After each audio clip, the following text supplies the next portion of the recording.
Sobat Smarter, selanjutnya kita lihat contoh soal berkaitan dengan keterampilan berbahasa. Di sini contoh soal yang pertama, pertanyaannya adalah gagasan pokok paragraf di atas adalah. Nah, Sobat Smarter, kita harus mencari apa yang dibahas dalam paragraf soal nomor 1. Sobat Smarter, ketika kita baca kalimat pertama, virus flu burung kemungkinan besar terbang ke seluruh pelosok dunia menumpang pesawat terbang. Sobat Smarter, inti yang dibahas pada kalimat pertama adalah virus flu burung. Hal ini diulangi pada kalimat-kalimat berikutnya, misalnya kalimat ketiga, virus, kemudian kalimat keempat, kemudian kalimat kelima. Nah, dari beberapa data ini, kemungkinan yang dibahas dalam kemungkinan yang menjadi pokok pembahasan dalam paragraf ini adalah virus flu burung. Mari kita baca. Virus flu burung kemungkinan besar terbang ke seluruh pelosok dunia menumpang pesawat terbang, bukan bersama burung imigran. Demikian kesimpulan sementara para pakar ekologi burung liar. Mereka tidak bisa menghubungkan penyebaran virus mematikan itu dengan pola migrasi. Meskipun demikian, para pejabat kesehatan masih merasa resah terhadap kemungkinan burung migran menyebarkan virus ke seluruh dunia.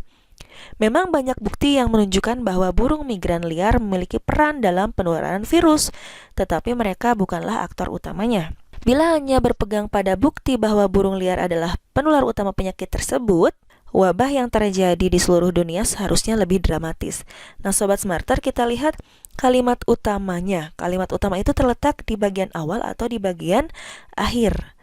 Kita lihat ternyata di kalimat terakhir ada satu ciri kalimat penjelas, yaitu kata tersebut merupakan kata rujukan. Rujukan terhadap apa? Rujukan terhadap virus flu burung. Dengan demikian, bisa kita simpulkan bahwa memang yang dibahas adalah virus flu burung.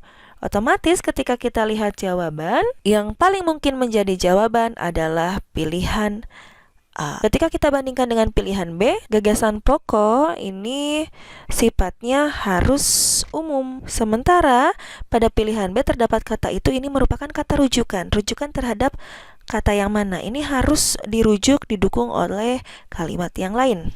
Kemudian pilihan C juga masih bersifat khusus, karena ini hanya membahas mengenai para pejabat yang resah tentang penyebaran virus ke seluruh dunia. Kemudian pada pilihan D ini bukan hal utama yang dibahas, karena kembali kita lihat hal yang dibahas tadi adalah virus flu burung. Kemudian pada pilihan E, dramatisnya penyebaran virus flu burung. Sobat Smarter, kita lihat kembali bahwa inti yang dibahas dari paragraf ini adalah kalimat pertama. Nah, artinya pilihan E ini tidak mewakili hal umum yang dibahas pada paragraf contoh soal nomor 1. Kemudian contoh soal 2, pertanyaannya adalah simpulan yang tepat untuk paragraf di atas adalah. Sobat Smarter, kita ingat kembali bahwa simpulan adalah pengambilan dari data yang ada sebelumnya. Jadi kita harus mencari data terlebih dahulu. Pertama, paragraf ini membahas tentang kehebatan Mike Tyson yang berganti nama menjadi Malik Abdul Aziz. Selanjutnya, datanya adalah Mike Tyson bertanding sebanyak 45 kali, kemudian memenangkan pertandingan 79% dengan menang KO 86%. Jumlah ronde pertandingan 3,64 menit. KO ronde 1 jumlahnya 10 dengan persentase 42%. Jumlah pendapatan per detik di partai terakhir 168 juta rupiah. Mike Tyson pernah meraih gelar WBC, WBA, dan IBF. Nah, ini adalah data-data yang ada dalam paragraf soal. Sobat Smarter, kita ambil kesimpulan dari paragraf tersebut. Pertama, dari catatan di atas rasanya tidak berlebihan kalau Mike Tyson pasti menang dalam semua pertandingan yang dijalani. Kita tidak bisa mengambil kesimpulan pasti menang. Mengapa? Karena data 79% kemenangan itu menunjukkan bahwa 21% yang lainnya Mike Tyson pernah mengalami kekalahan. Artinya pilihan A tidak bisa kita pilih. Kemudian pilihan B, dari catatan di atas rasanya tidak berlebihan kalau Mike Tyson menjadi orang yang paling terkenal di dunia. Kita garis bawahi kata menjadi orang yang paling terkenal. Pilihan B juga tidak bisa kita pilih karena ini berkaitan dengan orang secara umum, bukan dalam kehidupan Mike Tyson sebagai seorang petinju. Kemudian pilihan C, dari catatan di atas, rasanya tidak berlebihan kalau Mike Tyson bergelar petinju terbaik sejati. Ini bisa jadi kita pilih, namun kita bandingkan dulu dengan pilihan yang lain. Kemudian pilihan D, dari catatan di atas, rasanya tidak berlebihan kalau Mike Tyson menjadi orang sombong karena terkaya di dunia. Ini tidak mungkin kita pilih karena data yang dimunculkan adalah data prestasi Mike Tyson. Kemudian pilihan E, dari catatan di atas, rasanya tidak berlebihan kalau Mike Tyson menjadi petinju yang berani dan andal. Nah, Sobat Smarter, yang paling mungkin kita pilih adalah pilihan C atau E. Sobat Smarter, pada pilihan C ada kata terbaik yang menandakan superlatif, artinya ini bisa memunculkan perbandingan dengan petinju yang lain. Tetapi di dalam data contoh soal kedua, ini tidak ada perbandingan dengan petinju yang lain, sehingga pilihan C juga tidak bisa kita pilih. Dengan demikian, jawaban yang paling tepat adalah pilihan E. Hal tersebut sesuai dengan data yang disajikan, yaitu prestasi Mike Tyson menang bertanding, kemudian menang KO. Itu menandakan bahwa Mike Tyson petinju yang berani dan andal. Kemudian contoh soal yang ketiga, Sobat Smarter, pertanyaannya adalah isi ringkas paragraf pertama teks di atas adalah. Mari kita baca paragraf pertama. Meringkas berarti membuat teks yang panjang menjadi lebih pendek. Kita lihat, Sobat Smarter, yang menjadi inti dari paragraf pertama ini adalah permasalahan yang terjadi pada nelayan harus dicermati dengan penuh kesungguhan agar dapat diidentifikasi dengan tepat. Nah, ini kita garis bawahi hal yang penting, permasalahan harus dicermati agar dapat diidentifikasi. Kemudian pencermatan tidak hanya dilakukan pada permasalahan yang tampak, tetapi juga pada permasalahan yang tidak tampak. Kalimat kedua ini hanya kalimat yang mendukung, sehingga bisa kita abaikan karena tidak ada bagian yang begitu penting dari kalimat ini. Kalimat ketiga, kecuali itu pendekatan dari berbagai disiplin ilmu harus dilakukan. Tidak hanya pendekatan dari bidang ekonomi, tetapi juga pendekatan sosial, budaya, dan lain-lainnya. Nah, Sobat Smarter, yang kita garis bawahi pada kalimat ketiga adalah pendekatan dari berbagai disiplin ilmu. Nah, dengan demikian kita sudah mendapatkan hal-hal pentingnya, lalu kita akan pilih dari 5 pilihan yang sudah tersaji, yang merupakan isi ringkas. Pilihan A, identifikasi permasalahan nelayan memerlukan pencermatan masalah antar disiplin ilmu. Bisa jadi kita pilih pilihan A karena terdapat kata identifikasi ada pada bagian awal, kemudian antar disiplin ilmu itu juga terdapat pada bagian akhir. Pencermatan permasalahan nelayan dilakukan pada permasalahan yang tampak maupun tidak tampak. Nah, pilihan B tidak bisa kita pilih karena ini tidak mewakili keseluruhan, hanya ada pada bagian kalimat kedua. Pilihan C, identifikasi permasalahan nelayan tidak boleh mengabaikan permasalahan yang tidak tampak. Pilihan C ini tidak mewakili keseluruhan, hanya mewakili kalimat 1 dan kalimat kedua.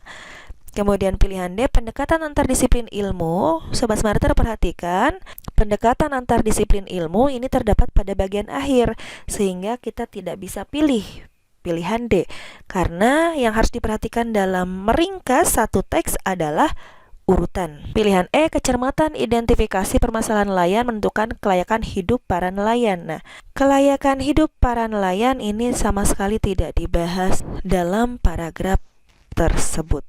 Dengan demikian, jawaban yang paling tepat adalah pilihan A. Selanjutnya, Sobat Smarter, contoh soal keempat. Mari kita baca. Pertanyaannya adalah, jika Anda mengutip kutipan di atas tanpa membaca sumber aslinya, teknik pengutipan yang tepat adalah. Sobat Smarter, ketika kita mengutip kutipan tanpa membaca sumber asli, berarti cirinya akan ada 2 nama, kemudian akan ada kata dalam, kemudian yang ketiga adalah tahun yang digunakan adalah tahun yang paling muda. Mari kita lihat datanya di sini. Yang mengemukakan pendapat adalah Krida Laksana pada tahun 1982. Sobat Smarter, artinya kita harus memilih pilihan yang di dalamnya terdapat nama Krida Laksana dengan nama yang lain, yaitu nama Abdul Khair. Karena kita membaca dalam buku yang ditulis Abdul Khair. Dengan demikian, kita harus mencari pilihan yang terdapat kata dalam Abdul Khair di dalamnya. Mari kita lihat. Pilihan A tidak bisa kita pilih karena di sini 1982 itu ternyata dinyatakan menurut Khair, sementara 1982 ini adalah tahun Krida Laksana mengemukakan pendapat. Pilihan B, Khair dalam Krida Laksana ini terbalik. Seharusnya Krida Laksana dalam Khair.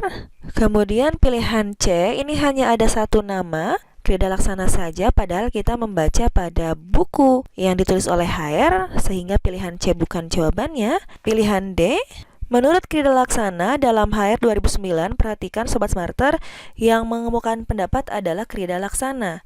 Kemudian kita membaca pada buku Khair. Tahun yang kita gunakan adalah tahun dari buku yang kita baca, yaitu tahun Khair menulis buku. Dengan demikian, kemungkinan jawabannya adalah pilihan D. Kita bandingkan dengan pilihan E.